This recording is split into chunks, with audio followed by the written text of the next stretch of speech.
2024 vacation അങ്ങനെ നാട്ടിൽ പോകേണ്ടുന്ന സീനുകളാണ് കണ്ടുകൊണ്ടിരിക്കുന്നത്. വളരെയധികം രാവിലെ ട്രാഫിക് ജാമിൽപ്പെട്ട് ഞങ്ങൾ ഷാർജയിൽ നിന്നും ദുബായ് എയർപോർട്ട് ടെർമിനൽ നമ്പർ 1 യാത്ര ഏകദേശം ഒരു 35 മിനിറ്റ്സ് പിടിച്ചു.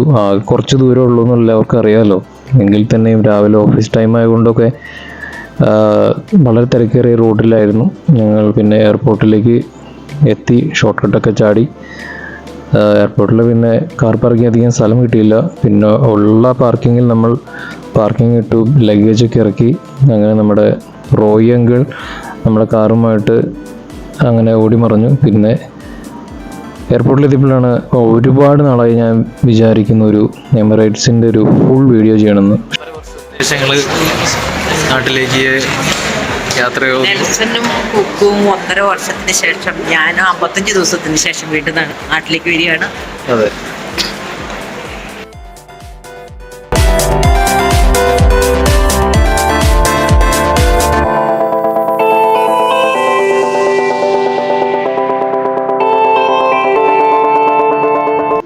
പലപ്പോഴും നമ്മൾ മെട്രോ വഴിക്ക് എയർപോർട്ടിൽ നിന്നും യാത്ര ചെയ്യാറുണ്ടെങ്കിലും അതങ്ങനെ നമ്മുടെ കണ്ണിൽ പെടാറില്ല. നമ്മൾ ഏത് ഭാഗത്തു കൂടെയൊക്കെയാണ് യാത്ര ചെയ്ത് ടെർമിനലിൻ്റെ ഉള്ളിലൂടെ ഫ്ലൈറ്റിൻ്റെ ഉള്ളിലേക്ക് എത്തുന്നത്.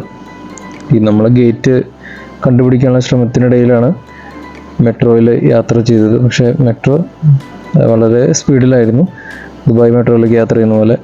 അതിനുള്ളിൽ പകർത്തിയ ദൃശ്യങ്ങളിൽ റൺവേ ഒക്കെ കിട്ടി. ടെർമിനൽ 3 ഒക്കെ കാണാൻ സാധിച്ചു. അപ്പുറത്ത് 2 ഉണ്ട്. 2 എന്തായാലും അബുഹയിലാണല്ലോ, അപ്പോൾ അതൊക്കെ ഒറ്റ വ്യൂവിൽ കിട്ടിയതുകൊണ്ടൊരു വലിയൊരു ഭാഗ്യം. എല്ലാ തിരക്കുകൾക്കിടയിലും ഇത്തരത്തിലുള്ള ചിത്രങ്ങൾ ചിത്രീകരിച്ചു. അങ്ങനെ കൊച്ചിൻ ഇൻ്റർനാഷണൽ എയർപോർട്ടിലെത്തി.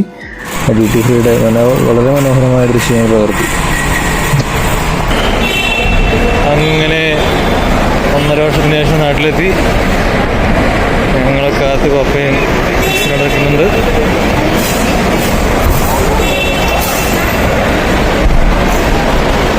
എന്തുണ്ട് അനിയ വിശേഷം? അങ്ങനെ നമ്മൾ കൊണ്ടുവന്ന ലഗേജൊക്കെ നമ്മുടെ ടവരയുടെ മുകളിൽ പാക്ക് ചെയ്ത് നേരെ വീട്ടിലേക്ക് ഞാൻ വണ്ടി ഓടിച്ച് ഞങ്ങൾ രാത്രി 10 മണിക്ക് വീട്ടിലെത്തി.